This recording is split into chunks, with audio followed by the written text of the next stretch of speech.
The old house stood alone, atop a windswept hill. Its windows, like empty eyes, stared out over the desolate landscape. The paint, once vibrant, now peeled and cracked, revealing the weathered wood beneath.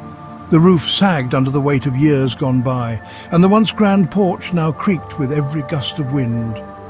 Shrouded in mist and shadow, the house seemed to breathe with a life of its own. Locals knew its story well. They whispered warnings to anyone who dared to listen, their voices trembling with the weight of old fears and superstitions, spoke of it with fear in their eyes. Tales of ghostly apparitions and unexplained noises filled the air whenever the house was mentioned. Children dared each other to get close, but none ever did. The fear was too real, too palpable. It was a place of sorrow, a place where dreams had died and hopes had withered away. The walls seemed to echo with the cries of those who had once lived there, their stories lost to time, but their presence still felt, of tragedy, of darkness. The house had seen its share of heartbreak and despair. It was said that the very ground it stood on was cursed, that no happiness could ever take root there. No one dared to approach, not anymore. The house remained, a silent sentinel to the past. Its garden, once meticulously kept, was now overgrown and wild, nature reclaiming what was once hers, a testament to forgotten horrors.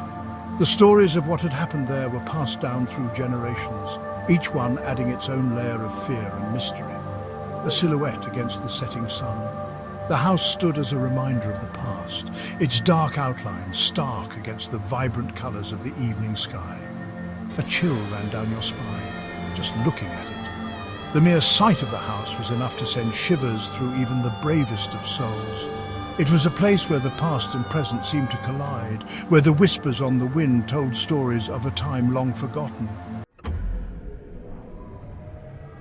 The air grew cold, a chill that seemed to seep into your very bones, making you shiver involuntarily.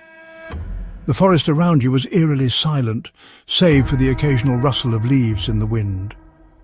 As you approached the house, its dark silhouette loomed ominously against the twilight sky. The windows, like empty eye sockets, stared back at you, revealing nothing but darkness within. The scent of damp earth and decay filled your nostrils, a pungent reminder of the house's long abandonment. The ground beneath your feet was soft and muddy, each step sinking slightly into the earth. Hung heavy in the air, the mist seemed almost alive, swirling and shifting as if it had a mind of its own. It clung to your clothes and skin, leaving a cold, clammy feeling. Floorboards groaned under the weight of dust and time. Each step you took was met with a symphony of creaks and groans, as if the house itself was protesting your presence. Each step a symphony of creaks and eerie echoes reverberating through the empty halls. The sound seemed to follow you, amplifying the sense of isolation and unease. Cobwebs clung to every surface, thick and grey like ghostly shrouds. They draped over furniture and hung from the ceiling, undisturbed for years. A sudden gust of wind howled through the broken windows, sending a shiver down your spine. It carried with it the scent of old wood and forgotten memories. Slammed a shutter against the wall with a loud bang, startling you. The noise echoed through the empty house like a scream in the silence. The sound was like a scream, piercing the stillness and leaving you with a sense of dread. You couldn't shake the feeling that you were not alone, that the house was watching you, waiting. You stepped inside. The air was heavy, oppressive. Sunlight struggled to penetrate the grime-coated windows. Shadows danced in the flickering light. There was a presence here. You could feel it, watching, waiting. Your heart pounded in your chest. A cold draft brushed your cheek. You were not alone. A floorboard creaked above, footsteps slow and deliberate. They seemed to be coming from the attic. You climbed the stairs, each step filled with dread.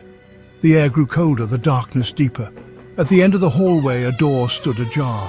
A pale light spilled out. You hesitated, then pushed the door open. The attic was empty. Dust-covered furniture lay scattered around, untouched for years. The air was thick with the scent of forgotten times, and the silence was almost deafening. A single rocking chair, swaying gently as if moved by an unseen hand. It creaked with every motion, a haunting lullaby in the stillness. There was no one there, but you weren't alone. The feeling of being watched was palpable, an invisible gaze that sent shivers down your spine. You realized the truth. The house wasn't haunted by ghosts or spirits. There were no apparitions, no spectral figures lurking in the shadows. It was haunted by memories, by the echoes of what once was. Every corner held a story, every creak of the floorboards whispered of the past. And that was far more terrifying. The weight of forgotten moments, the shadows of lost time, they lingered in the air, more chilling than any ghost could ever be.